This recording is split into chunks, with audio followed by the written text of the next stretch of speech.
saya Nur Laila Izati dari Politeknik Kesehatan Kementerian Kesehatan Semarang, jurusan Kebidanan, Prodi Sarjana Terapan Kebidanan dan Profesi Bidan Semarang. Tujuan saya dalam membuat video ini adalah untuk memenuhi salah satu tugas mata kuliah promosi kesehatan dengan dosen pembimbing Ibu Dewi Andal Prastika, SSIT MKes. Dalam video ini saya akan membahas bagaimana sih protokol umum ataupun protokol kesehatan yang berlaku di area dan transportasi publik. Langsung saja ya kita simak. Check it out. Terhitung sejak awal tahun 2020, virus corona ini telah menggemparkan berbagai belahan dunia, termasuk negara kita, negara Indonesia. Per tanggal 17 Oktober tahun 2020, pukul 12 waktu Indonesia Barat, telah terkonfirmasi 357.762 kasus positif COVID-19, bersumber dari Kementerian Kesehatan Republik Indonesia. Meskipun pemerintah Indonesia telah memberlakukan kebiasaan baru atau new normal, tetapi ancaman tertularnya virus corona ini tetap ada ya teman. Terlebih sekarang ini virus corona telah dapat menginfeksi melalui aerosol atau menular lewat udara. Selain itu, hingga sekarang pemerintah Indonesia belum mematenkan dan belum mengedarkan secara resmi vaksin dari virus corona ini. Itulah mengapa kita perlu melakukan pencegahan diri terhadap virus corona ini, terlebih saat kita sedang berada di area dan transportasi publik. Nah, langsung saja ya teman, kita bahas, simak ulasannya berikut ini. Belum membahas mengenai bagaimana sih protokol kesehatan maupun protokol umum saat kita sedang berada di area dan transportasi publik, alangkah baiknya kita mengetahui apa sih sebenarnya virus corona itu. Dikutip dari Satgas COVID-19 Universitas Gadjah Mada tahun 2020, coronavirus atau COVID-19 merupakan penyakit menular yang disebabkan oleh suatu virus yang bernama SARS-CoV-2 atau sering kita sebut dengan virus corona.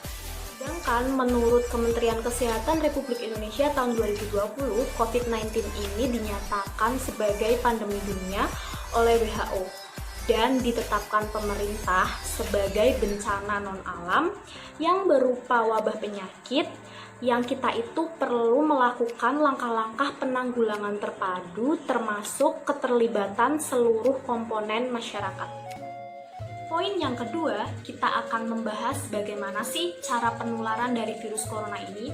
Nah, virus corona ini dapat menular melalui 4 cara berikut ya teman. Yang pertama, itu melalui droplet. Apa sih itu droplet? Droplet itu merupakan percikan dari orang yang terkena COVID-19 saat mereka berbicara, batuk, maupun bersin. Nah, yang kedua itu melalui kontak erat. Nah, apa sih yang dimaksud kontak erat di sini? Kontak erat di sini yang dimaksud adalah seperti kegiatan saat berjabat tangan, cium tangan, berpelukan, maupun cipika-cipiki. Nah, yang ketiga itu melalui permukaan benda yang telah terkontaminasi oleh virus corona ini. Nah, maksudnya apa sih? Nah, virus corona ini dapat bertahan berjam-jam hingga berhari-hari pada permukaan benda yang telah terkontaminasi oleh virus corona. Nah, yang keempat itu WHO telah mengakui bahwa virus corona ini dapat menular maupun menginfeksi melalui aerosol atau melalui udara atau yang sering kita sebut sebagai airborne transmission. Poin selanjutnya atau poin ketiga yang akan kita bahas di sini adalah untuk tanda dan gejala dari COVID-19 ini. Bagaimana sih tanda dan gejala seseorang telah terinfeksi COVID-19 ini? Nah, di sini terbagi menjadi 3. Yang pertama, gejala paling umum. Gejala paling umum ini biasanya berupa demam, batuk kering, dan kelelahan. Yang kedua, biasanya ini berupa gejala yang sedikit tidak umum, seperti rasa tidak nyaman dan rasa nyeri, nyeri tenggorokan, diare, sakit kepala, mata memerah atau konjungtivitis, dan kehilangan indera perasa atau indera penciuman. Nah, gejala yang terakhir ini adalah gejala yang serius, seperti saat kita merasa sesak nafas atau kesulitan untuk bernafas, Yang kedua, nyeri dada atau rasa tertekan pada dada. Dan yang terakhir adalah kehilangan kemampuan untuk berbicara dan bergerak. Nah, berapa lama sih seseorang itu dapat terinfeksi virus corona ini?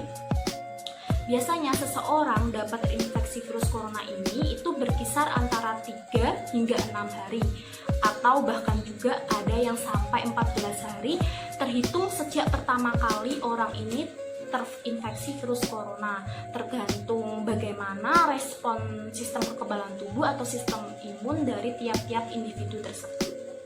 Yang keempat atau poin yang terakhir yang akan kita bahas di sini adalah mengenai protokol umum di area dan transportasi publik. Bagaimana sih protokolnya?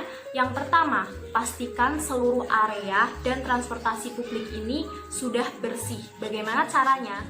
Caranya adalah dengan membersihkan menggunakan cairan desinfektan minimal 3 kali sehari pada jadwal waktu aktivitas padat, seperti pada pagi hari, siang, dan sore hari di setiap lokasi representatif, seperti pada handle pintu, tombol lift, dan pegangan eskalator. Yang kedua adalah deteksi suhu tubuh kepada masyarakat atau pengunjung di setiap pintu masuk.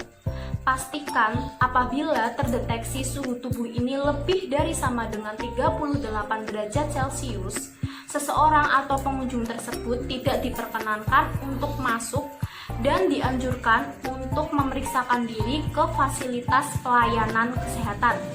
Yang ketiga, pastikan tersedianya ruang isolasi di setiap acara besar seperti acara konser maupun seminar dan lain-lain.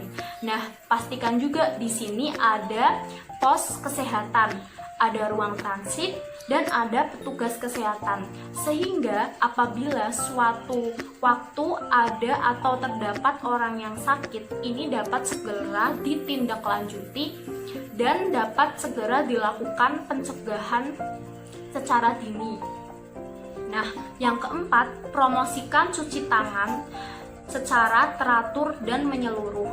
Sedangkan pada transportasi publik disediakan cairan antiseptik maupun cairan desinfektan. Yang kelima, dapat juga kita mensosialisasikan mengenai etika batuk atau bersin kepada masyarakat dengan baik. Nah, yang terakhir adalah selalu memperbaharui informasi tentang COVID-19 secara reguler dan menempatkan informasi ini di tempat atau area yang mudah dijangkau dan mudah dilihat oleh pengunjung maupun penumpang transportasi publik. Kita akan membahas mengenai protokol umum pada transportasi publik secara point to point. Poin yang pertama, apabila kita merasa sedang tidak enak badan atau sedang mengalami sakit, kita tidak dianjurkan untuk mengemudikan kendaraan dan segera lakukan pemeriksaan diri ke fasilitas pelayanan kesehatan. Yang kedua, selalu terapkan perilaku hidup bersih dan sehat atau yang biasa kita sebut dengan PHBS. Yang ketiga, penumpang yang sedang mengalami gejala seperti demam, batuk, maupun flu dianjurkan atau disarankan menggunakan masker ketika berada di dalam transportasi publik. Yang keempat, lakukan pembersihan menggunakan cairan desinfektan terutama setelah mengangkut penumpang dengan kondisi seperti batuk, flu, maupun demam. Yang kelima, saat mengangkut penumpang dengan gejala mirip flu, sarankan penumpang untuk menggunakan masker. Apabila penumpang tersebut tidak memiliki masker, berikanlah masker kepada penumpang. Yang keenam, ukur suhu tubuh setidaknya 2 kali sehari saat sebelum dan sesudah mengemudi, terutama setelah membawa penumpang yang mengalami demam, flu, maupun batuk. Di sini kita akan membahas bagaimana sih protokol untuk di pasar dan area pedagang kaki lima. Di sini operator, agen pengelola, kontraktor, beserta stafnya harus selalu diingatkan untuk melakukan yang pertama, pemeriksaan terhadap suhu tubuh minimal dilakukan 2 kali sehari. Yang kedua, Jika sedang dalam kondisi tidak sehat ataupun merasa tidak enak badan, sebaiknya segera memeriksakan diri ke fasilitas pelayanan kesehatan terdekat. Yang ketiga, selalu gunakan masker kapanpun dan dimanapun, terutama saat kita sedang merasa tidak enak badan dan mengalami tanda dan gejala seperti batuk, pilek, demam maupun flu. Nah, selanjutnya, selalu terapkan etika batuk dan bersin dengan benar. Yang kelima, bersihkan toilet secara teratur dan bagi pengguna toilet, siram toilet setelah menggunakannya. Yang keenam, terapkan kebersihan diri seperti mencuci tangan menggunakan air mengalir dan sabun. Selanjutnya, gunakan sarung tangan saat melakukan pekerjaan pembersihan dan saat menangani limbah. Yang terakhir, hindari menyentuh area wajah yang tidak diperlukan.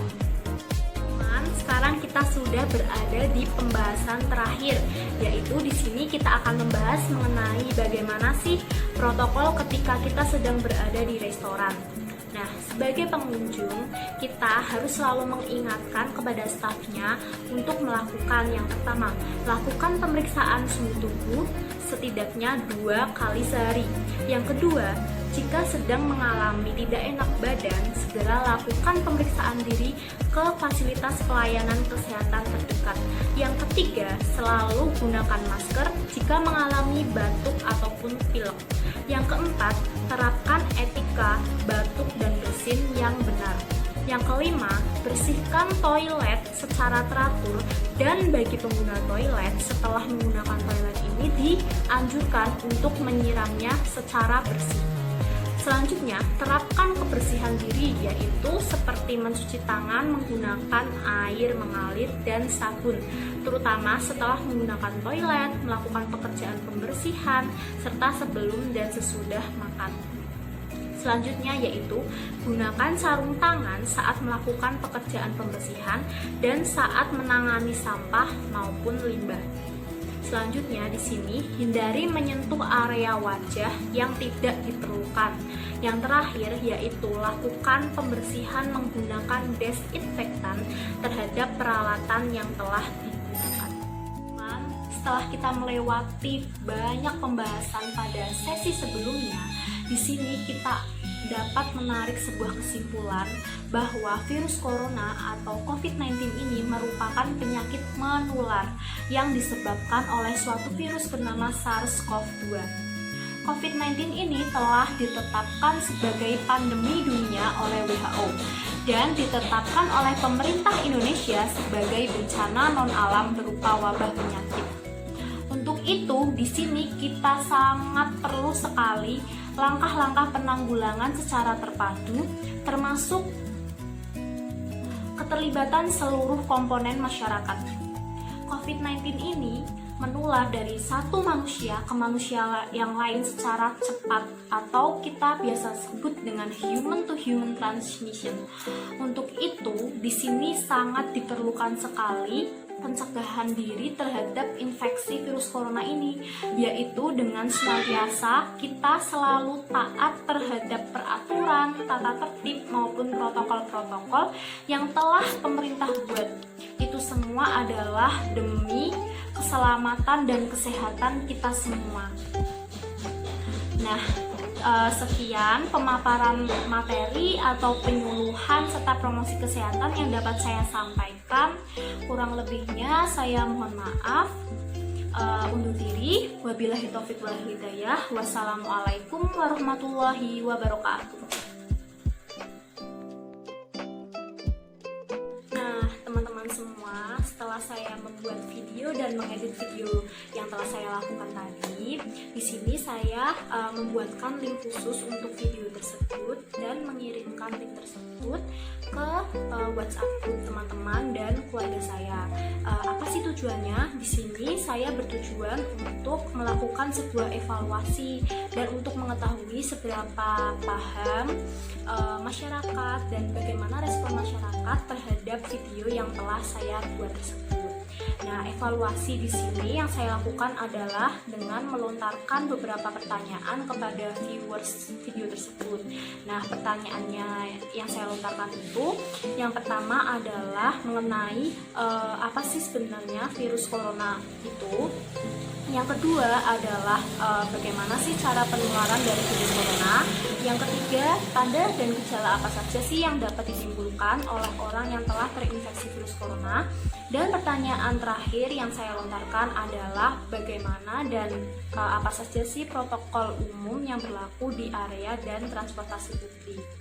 Nah, respon dari viewers yang telah melihat video yang saya lakukan tadi, di sini responnya sudah sangat bagus dan kepahaman atau tingkat kepahaman dari masyarakat atau viewers yang telah menonton video ini juga sudah cukup bagus. Mereka sudah dapat menyebutkan apa sih sebenarnya virus corona itu. Mereka dapat menyebutkan bagaimana cara penularannya. Mereka juga dapat menyebutkan beberapa tanda dan gejala yang ditimbulkan. Dan di sini juga mereka sudah dapat menyebutkan sebagian dari protokol umum yang berlaku